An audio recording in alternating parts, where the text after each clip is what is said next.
What up? Welcome back to the channel. I'm MoedotJ and we are locked in. This is episode 8 of Winning Time. Now, I missed out on at least 5 episodes. I went back and watched them, and here we are.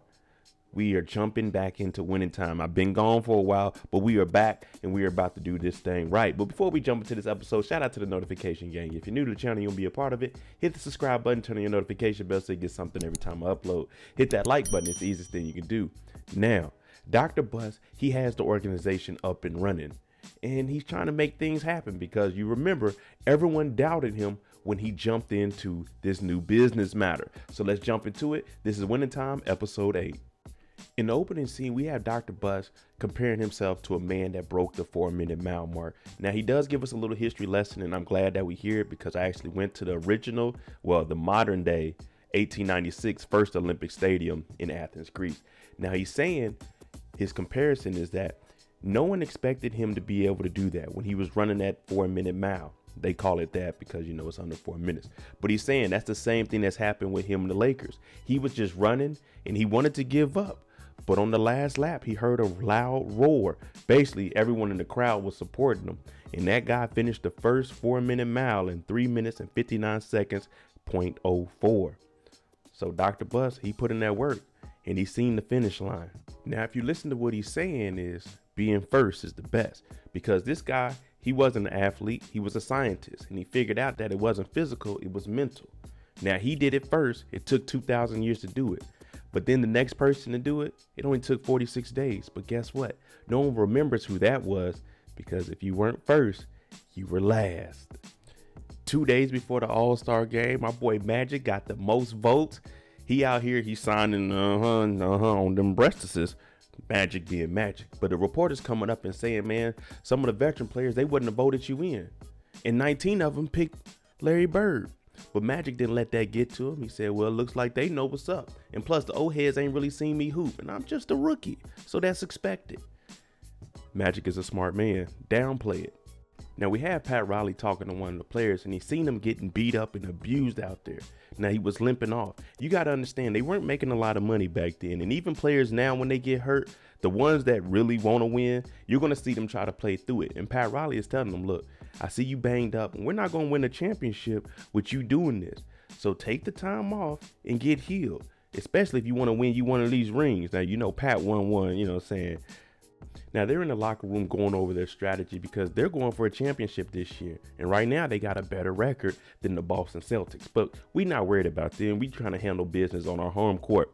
Now, they all got the shaving cream in here because the camaraderie between your brothers in the locker room is unmatched. Now, I never played professional sports, but I did play internationally with some professionals. So I guess I could go ahead and tell you guys a little bit about this because I got 2 championships, even though it was in football, not in basketball. But that's another story. Now, you got to understand, Pat, he's not really a part of the team, but he's a part of the team, if that makes sense.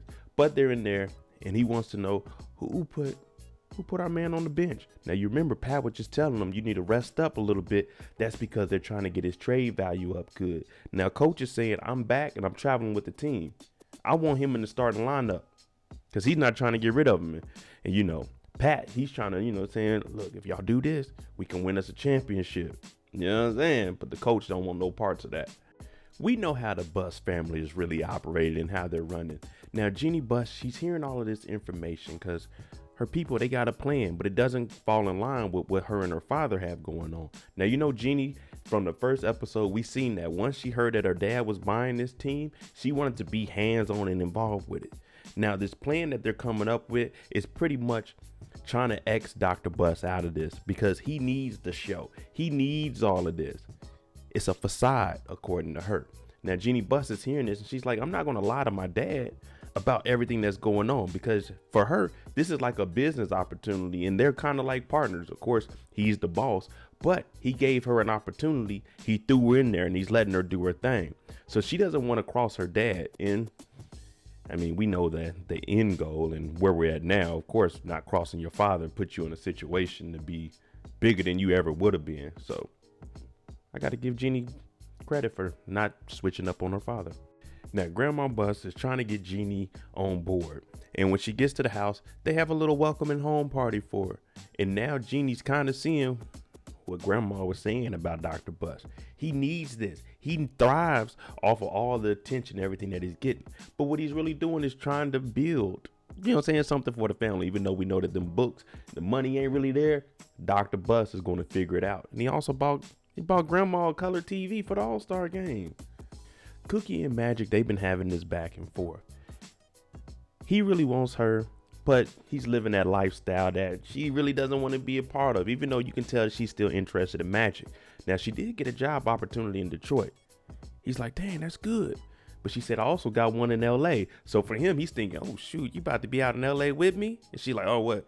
You don't want me out here? He's like, no, I want you out here. So these two, they're going back and forth on it. In the middle of their conversation, they get interrupted by Mr. Julius Earvin. That's who I'm named after. That's where the J in MoedotJ comes from. Dr. J. He said, man, I've been wanting to meet this guy, Magic, the one that everyone's been saying was going to replace me. In reality, they knew each other. And before Magic got drafted, he actually was dealing with Dr. J. But that's neither here or there. Dr. J introduces his wife, and she's asking, who is this lovely lady? Now, Magic doesn't know what to say because they aren't boyfriend and girlfriend. So he's like, oh, this is Cookie. But then she, gives her real name. You got to be a little bit more professional than that, Magic. Come on now.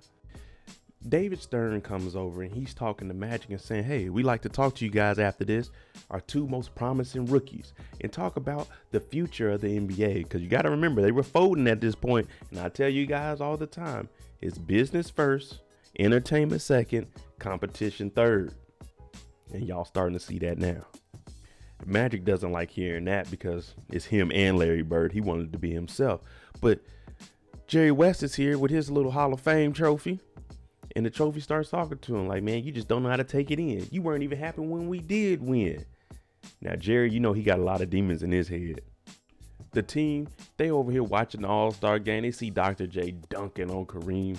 But Pat ain't trying to hear that. He needs to go talk to the assistant coach. Hey, man, what you hear, man? Coach is coming back. What's our roles? No teams really have two assistant coach. Now, you remember, he told him that Pat Reilly isn't going to come along with the team. He's not a part of the team. He's part of the team, but he's not a part of the team. So he's pretty much downplaying and not letting Pat know that, hey, man, you're really not an assistant. You're not going to come along with us. We know that Spencer is basically playing on an injury. And that's why Pat Reilly was telling him, take some time, we want to get you ready so you can play defense. But now head coach is back and he's telling them, no, we want to ramp you up, get you ready for the offense. So don't worry about these rumors you hear because you're going to stay here for the Lakers and I am the coach. So he's hearing conflicting arguments from both sides, but you really got to take that word from the head coach. Even though Pat Reilly was looking out for him because he knows when there's an injury out there, you want to kind of take care of it because you don't want it to get worse. Dr. Bus and Grandma Bus, they at the house, they watching the All-Star game on that big, beautiful color TV, which looks like it's maybe a 28-inch, but they're watching it, they're enjoying it. Now they're getting some drinks, and we already know that Grandma Bus was telling Jeannie, you got to watch your dad. He likes all this fame, and you see how he is with the women. Now they got some KFC in here, and I'm not too sure what's really going on with Jeannie because she comes over and she's pouring some drink for Pops. Her hands are shaking. She's watching him eat the KFC in disgust, but now she's probably thinking maybe Grandma is right with what she's saying about Pops. Jeannie ends up throwing up, and you hear Grandma talking about, yeah, she got her mama's stomach. But now we get into that 3-point shot. Larry Bird was the first person to make one in the All-Star game. Now you're hearing some of the players talking about, yeah, they had to come up with some way to get that white boy a fair shot. Everybody like, hey, yo, chill on the white boy thing. But if you see, the East won that 144 to 136. Now Spencer, after hearing what the head coach told him, he's looking around the room and he's basically got tunnel vision. He's tuning everybody out, but he's looking at Pat Reilly over there with that drink and that ring, thinking, man, you've been telling me defense, coach is telling me offense now. You going behind my back? You lying to me about something? And now there's rumors about me potentially getting traded too? Yeah, Pat. They were all at Spencer's house. So of course this is all building up in his mind. So he went to go put his baby to sleep because now he has to handle this business like men. And he goes and confronts Pat Reilly one-on-one. You were all in my face telling me all this, and you were the one that was thinking about proposing a trade for me. You came over to my house, smiling in my face, drinking up all my beer, having a good time, but you were thinking about trading me? No, you got to get up out of here. And you don't even have that kind of power. You're not even a real assistant coach. You're just here because our head coach had to go handle some business. Now, Pat has to go and try to convince the assistant coach it was us. While head coach was gone, we were the ones holding it down. We won those 50 games. But he's saying, hey, bruh, we work for him. He's still the head coach. Regardless of him having some time off and us winning these games, he's still the head coach. And Pat, you got to understand, you're not even on the team, brother. Stop talking to me about this. So now everyone's coming to the realization that, yeah, the head coach told his player about a potential trade that was just a rumor because of an announcer / assistant to the assistant coach came in and started trying to run things while the head coach was gone. Now, Spencer, with a lot of stress on his mind, he goes into his room, one of his boots, he finds one of them little rocks, and he lights up. Now, we don't know if he really had a drug addiction in real life, but they got to dramatize things for these shows so we can be entertained. Now, you remember David Stern said he wanted to talk to Magic and Larry Bird after this for the direction of the NBA, which leads back to me saying it's business first. Now, this is where he goes into detail of, a little market employee where they have East versus West, farm boy versus, kind of urban city guy. So they created a fake rivalry between Magic Johnson and Larry Bird to sell these tickets. And what it ultimately came to was black versus white. Now, this is where you see Magic saying, well, you need me then because I'm more energetic. Larry Bird, he's more he'll play basketball and he's mean mucking.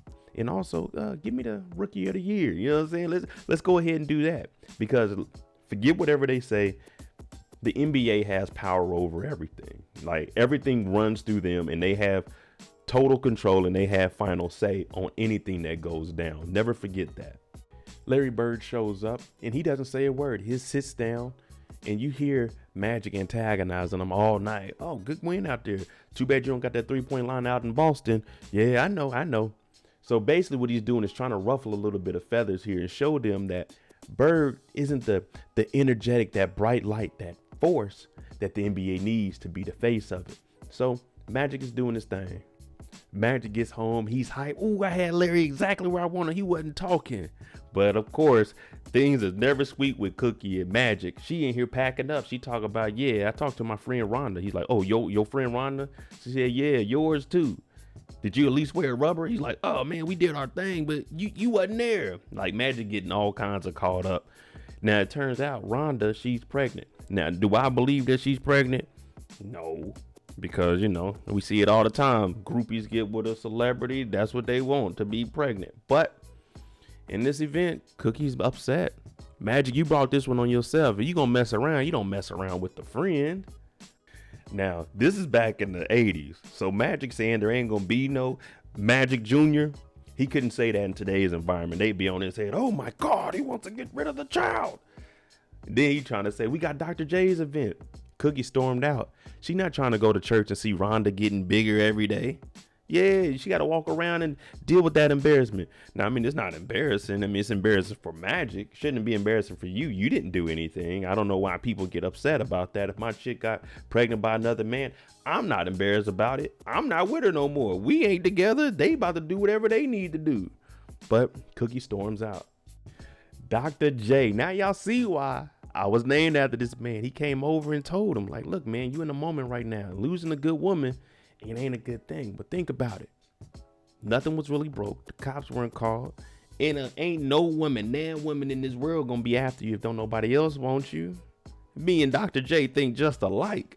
Now, he came in here. He had the robe on. He ain't had no undershirt on with the gold chains. We might have to pull them out. Dr. J is letting Earvin know, hey, he good. Cookie gonna be back. You know what I'm saying? She gonna be back. Pat's at the point where he feels like the whole organization is turning on him. But his wife, she's breaking it down to him saying maybe he needs you more than he thinks he does because he wants to win. The ultimate goal is to win a championship. Now, what she's basically getting at is, Pat, you're gonna have to find some other way to get to him and let him understand that what you're doing is to better the team. Now, of course, making that trade would have instantly made them probably the prohibited favorites, but he has loyalty to the players also, and the coach doesn't want to get rid of them. So Pat, he really thinking hard because the way he hitting that cigarette, there's a lot of thought going on. Coach and assistant coach, they have their little meeting. Now, this meeting is really necessary, because you got to understand this assistant coach is the one that's talking to Pat Riley. Now the head coach is telling him, look, you're going to have to let him know, or I'm going to have to talk to him. But you don't want to tell your friend, hey man, it's over with for you. We're not doing anything else with you. Our business is elsewhere. You can still be my friend, but this is what the organization wants, aka the head coach. But he's telling them, you need to let them know, because it's going to be harsh when I tell Pat, get your ass away from our team. Now Pat, he on TV, he taking interviews. Jack's like, what the hell is going on? They talking about, man, Pat, has been really tough out here. You guys are holding it in. Do you think Jack is coming back for the playoffs? He's like, man, I don't talk for other people. But Jack is hearing other things. He talking about F off Pat Riley, because it seems like he's trying to take his spot as the head coach, because he's been in and out of the lineups.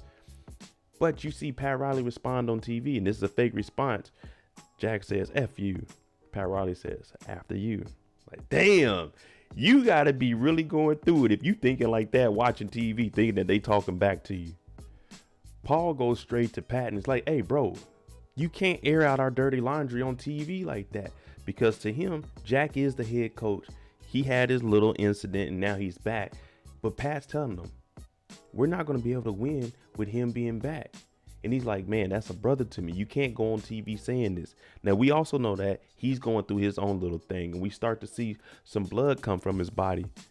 Now, Pat Riley, he's been yelling, talking about, tell the truth. We can't win with Jack being the head coach. Maybe before the incident, but now we can't. Now he passes out. They got to get the trainer. Dr. Bus is in here talking to the nurse, talking to her about her son, grabbing her hand. I want to be there at his graduation. Wherever his dad is, don't worry about it. But Jeannie comes in. You remember she was throwing up, and now she's going in on Dr. Bus because she knows that her mom is dying and they had that plan, but she didn't want to lie to her dad anyway. So she starts going in. You're sleeping with the nurse. Grandma's here dying. Come on, Dad. What are you doing? You just messing up out here. Dr. Bus was a wild man, rest his soul. But geez Louise, Dr. Bus, this is what you had going on? Now our man, Pat, he's stepping up. Remember I told you he wasn't on the team, but he was on the team. He's the assistant to the assistant. Well, now he's the intern head coach, because he's the third person down. Now he's here. Our boy got to get a kidney stone out. Now, passing a kidney stone is bad, but that's a whole nother topic there. Jack shows up to the hospital to talk to Paul. Now, Paul's in here, and he's like, oh, thanks for showing up. And basically what Jack wants to get off his chest is, I picked you because I thought there was loyalty. I didn't think you would go behind my back and stab me, aka talk to Pat Riley and try to make things happen while I was gone, because, I was down and out also. I was in the hospital. So now he's really laying it on Paul and letting them know, look, everything that I was doing was for us. And I chose you because I thought that you were that person that could ride along with me and make it happen. But in reality, we just going around in circles because you backstabbed me. And now Pat Riley's on there as the head coach. And me and you are here in the hospital having a conversation about both of us potentially losing our jobs. Pat stepping up because he was waiting. None of the coaches showed up. All right, y'all, look, they not going to show up. Same intensity. Push the ball, hustle on defense, get the rebounds. Now they are playing against Dr. J in the city of brotherly love. We start the game off right. Dr. J, Magic, they shake hands. You ready, young blood? And I'm talking about as soon as they get into it. Dr. J comes with the infamous rock the baby dunk. Now it did happen in this game, but it wasn't on Magic. But hey, we had to put Magic there. And Kareem was like, it look a little different than it does on TV, doesn't it? Dr. J comes in, very good sportsmanship, daps everybody up. Hey, good game. Oh, you did your thing out there. So everybody lays hype because, once the game, the whistle blows and it's over, hey, we can go back to being cool. But once the whistle starts, we ain't cool. But you remember Dr. J said, hey, I'm extending that invite to you and your young lady. Now, Cookie isn't back. So Magic, he's doing a play on words saying there'll be more nights, aka talking about I'm gonna beat you next time I see you, and also next time I see you I'm gonna have my girl Cookie with me. Dr. J is like, yeah, there's always more nights. Jerry West comes in to talk to Magic. Now we know he didn't want to draft Magic. He had an idea which way the team was going to go, and that's why he ultimately stepped away, because he felt like it wasn't going to be able to work with the pieces he had. Now he comes in and him and Magic, they actually have a conversation. And Magic brings up, is that why you didn't want to draft me? And he's saying, oh, I know you. You're hiding behind that pretty smile and white teeth. but I know how it is because he's been there. You got to remember, Jerry's been through it all. The ups would ultimately led to a lot of downs with all them finals losses he got. But now him and Magic, they're starting to relate to each other. Now that they're actually having a conversation, Magic asks, do you think I have enough talent to be able to win a championship? And Jerry West looks at him, that's a gimme. You got the talent. There's millions of people that got the talent. But if you want to actually be a champion, you got to have that killer instinct. You got to become a killer. Nowadays, they call it Mamba mentality. But back then, we called it killer instinct. We see Dr. Buzz dropping off the nurse, and he really gets to thinking about it. His mom's going to pass. He starts crying and breaks down into her arms. The whole Lakers organization, y'all was some wild people back in the 80s. Dr. Bus is over here supposed to be crying. He gets to doing some adult things on her breastises. Like, damn, Dr. Bus, this is supposed to be a vulnerable moment. Dr. West said, I got 1 ring. If I would have scored 10 more points in 5 games, I would have had 5 rings. But don't no one know what happiness is. This ring is better than anything. Do you want to win, Magic? And Magic's like, oh, I want to win. I gotta win. You're like, do you really? Because we gonna see if you really got that killer instinct. Now, we know what happened in the first season that Magic came into the league, but we gonna keep that on the hush till we get to the finale. There you go, episode 8 of Winning Time. Let me know what you guys think about Dr. Buzz. What is he doing? Is he going to be able to keep this thing up afloat? And is it going to be a downfall of the coaches in the next episode? Let me know what you all think. I'm MoedotJ. If you like the content on the channel, hit that like button, hit that subscribe button. Thanks for watching. I'm out. Jeannie on the beat, boy.